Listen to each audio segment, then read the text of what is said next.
Une jeune fille profite d'un moment d'inattention de ses parents pour grimper discrètement sur le toit par la fenêtre du grenier. Elle veut enseigner à son perroquet, Polly, comment voler. Elle ouvre grand les bras et encourage son compagnon à déployer ses ailes. Mais avant qu'elle ne puisse terminer, la terrasse sous ses pieds cède soudainement. Elle perd l'équilibre et chute violemment. Son père, bouleversé par l'accident, finit par en vouloir à l'oiseau. Le lendemain, il ramène un chat-roux à la maison, comme pour remplacer Polly. Pourtant, l'oiseau reste fidèle à la jeune fille.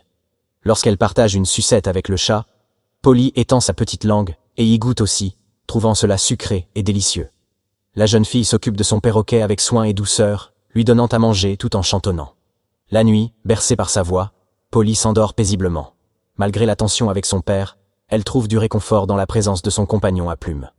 Un jour, son père assiste à une scène inattendue. Polly commence à répéter des mots. La jeune fille, ravie, explique avec excitation que c'est le perroquet qui lui a appris de nouveaux mots. Son père, d'abord sceptique, est surpris de voir l'oiseau progresser si vite. Mais un jour, la jeune fille apprend une nouvelle déchirante. Son père veut se débarrasser de Polly. Il pense que si l'oiseau apprend à voler, il pourra toujours revenir, même après avoir été relâché. Pourtant, Polly est encore trop craintif. Le lendemain matin, son père met son plan à exécution. Il place Polly dans la voiture et l'emmène loin. La jeune fille, en larmes, court derrière le véhicule, désespérée, criant le nom de son ami. Mais rien n'y fait.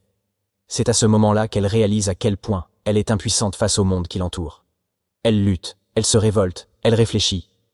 Mais au final, elle est forcée d'accepter la réalité.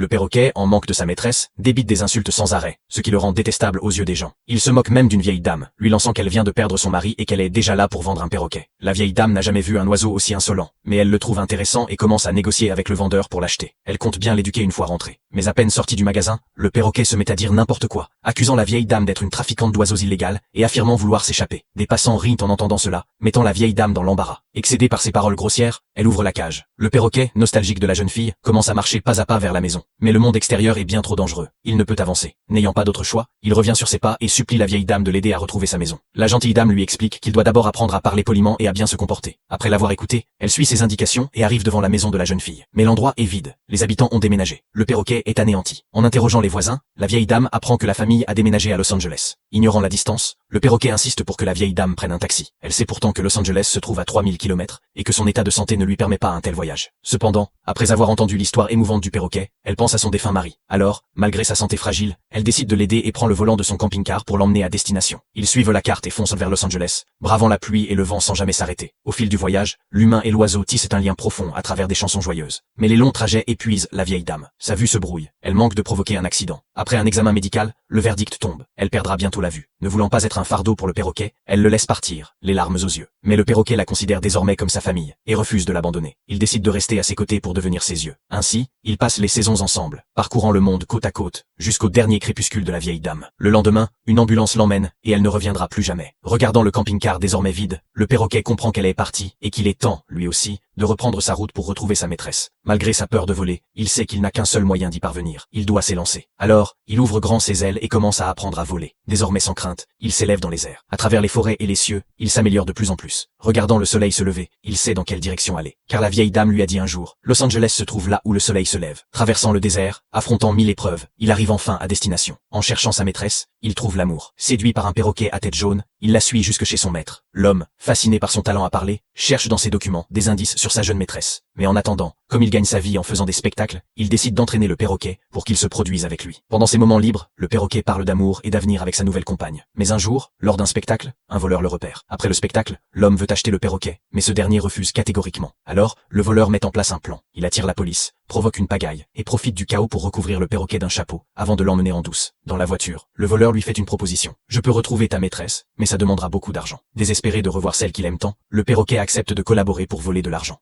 Une femme s'apprêtait à retirer de l'argent quand, à sa grande surprise, un perroquet perché non loin d'elle s'est mis à observer attentivement tous ses gestes. Polly, dotée d'une mémoire exceptionnelle, a mémorisé son code et ses informations bancaires en un clin d'œil. Lorsqu'elle est partie, Un voleur en a profité pour subtiliser sa carte et, grâce à Polly, il a réussi à deviner le code et à retirer une grosse somme d'argent. Mais Polly n'agissait pas par méchanceté. Tout ce qu'il faisait, c'était pour retrouver sa maîtresse. Il repensait à l'époque où Marie lui avait appris à parler. Un jour, par malchance, il avait mal prononcé un mot, ce qui avait conduit à son éloignement et à leur séparation. Aujourd'hui, il voulait seulement rentrer chez lui. Mais Los Angeles était immense, avec plus de 3000 kilomètres à parcourir. Il n'avait aucun moyen de la retrouver seul. Alors, il conclut un marché avec le voleur. Il l'aiderait à voler de l'argent en échange d'un coup de main pour retrouver Marie. Le voleur l'emmena dans une bande d'escrocs spécialisés. Il lui fit commettre plusieurs petits vols, mais sa petite amie trouvait que ses méthodes prenaient trop de temps. Elle suggéra un coup plus audacieux, s'introduire dans la maison d'un riche propriétaire et y dérober des objets précieux. Polly fut chargé d'entrer par la cheminée et de s'envoler jusqu'à une boîte à bijoux pour en sortir un collier en or. Mais au moment de s'en aller, il fut repéré par le petit-fils du propriétaire, qui menaça d'alerter la sécurité. Le voleur, venu voir ce qui se passait, comprit que Polly l'avait mis dans une situation délicate. Furieux, il le vendit à un laboratoire de recherche sur les oiseaux, où on lui fit subir divers tests. Les scientifiques s'intéressaient à son intelligence, mais Polly refusa d'obéir. Pour prouver sa valeur, il raconta une histoire. Les chercheurs, fascinés, commencèrent à douter. Comment un simple perroquet pouvait-il tenir un tel raisonnement? L'un d'eux, cependant, avait déjà découvert la vérité. Il avait retrouvé la trace de Marie, mais, sachant que Polly était un spécimen rare, il décida de ne rien dire. Lors d'une grande conférence scientifique, il présenta Polly comme un phénomène exceptionnel. Mais Polly, comprenant qu'il n'allait jamais être libéré, fit semblant d'être malade et faible. Trompés, les scientifiques relâchèrent leur surveillance. Et un jour, un employé de ménage, ému par son histoire, ouvrit sa cage et s'enfuit avec lui. En fouillant dans le bureau du chercheur, ils trouvèrent enfin l'adresse de Marie. Mais à peine avait-il franchi la porte que l'alarme se déclencha. Pour échapper aux gardes, ils se cachèrent dans un laboratoire adjacent. Polly, cependant, ne voulait pas fuir seul. Il voulait libérer tous les animaux enfermés. Quand les chercheurs ouvrirent la porte, ce fut le chaos. Le vacarme couvrit leur fuite. Ils prirent un autocar pour un long voyage jusqu'à l'adresse retrouvée. Arrivé sur place, Polly vit une jeune fille jouer dans un jardin. Son cœur bondit. Était-ce Marie? Mais lorsqu'elle prononça son nom, il comprit que ce n'était pas elle. Une femme sortit alors de la maison. Elle regarda Polly et s'exclama avec émotion. Polly? Marie avait grandi. Polly, d'abord effrayée, hésita. Était-ce vraiment elle? Puis, il chanta la chanson que sa petite maîtresse lui chantait autrefois. Dès la première note, Marie reconnut son compagnon d'enfance. Les larmes aux yeux, elle ouvrit les bras. Polly, oubliant tout le reste, s'élança vers elle, battant des ailes avec force. Malgré le temps passé, malgré les épreuves, il avait retrouvé son foyer. Car lorsqu'il y a de l'amour, tout devient possible. Après avoir parcouru 3000 kilomètres, après avoir erré sans fin, il avait enfin retrouvé celle qui lui était la plus chère. Les enfants sont les âmes les plus pures, et c'est pour cela que Polly les aimait tant. Et c'est ainsi que se termine cette belle histoire.